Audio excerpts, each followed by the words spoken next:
আহকচোন আজি এটা ডিমৰ সুন্দৰ ৰেচিপি আপোনালোকক দেখুৱাওঁ। কিছুমানে চাগে বনাই খায়েই, মই কেনেকৈ বনাইছোঁ সেইটোহে দেখুৱাইছোঁ। এখন কেৰাহী পাতিলোঁ, মিঠাতেল দিলোঁ, মিঠাতেল গৰম হোৱাত তাতে বিলাহী, নহৰু, আদা, পিঁয়াজ, কেইটামান কাজু আৰু বাদাম দি ল'লোঁ। অলপ সময় ভাজি ল'ম এনেকৈ। আনহাতে মই ডিম আৰু আলু বইল কৰি ৰাখিছিলোঁ, এইকেইটাও মই ৰেডি কৰি ল'লোঁ। তাৰপিছত এইখিনি মই অলপ ভাজি হওঁতে নমাই থ'লোঁ। তাৰপিছত ডিমকেইটা মই ভাজি ল'লোঁ এনেকৈ নিমখ হালধি দি।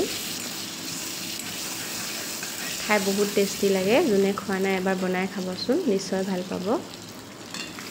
লগতে মই আলু কেইপিচো ধুনীয়াকৈ ফ্ৰাই কৰি ল'ম। এয়া তাৰপিছত মই সেই ভাজি লৈছিলোঁ যে সেইখিনি ধুনীয়াকৈ এটা পেষ্ট বনাই ল'লোঁ। বিলাহী, নহৰু, আদা, বাদাম আৰু সেইখিনি ধুনীয়াকৈ পেষ্ট বনাই লৈ এখন কেৰাহীতে মই মিঠাতেল দি সেইখিনি ধুনীয়াকৈ ভাজি ল'ম।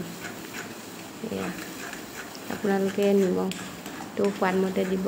মই ধুনীয়াকৈ দি দিলোঁ, অলপ পানীও দি ধুনীয়াকৈ সেইখিনি ভাজি ল'ম অলপ সময়। এয়া উতল আহোঁতেই মই ভাজি ৰখা ডিমকেইটা দি দিলোঁ তাতে।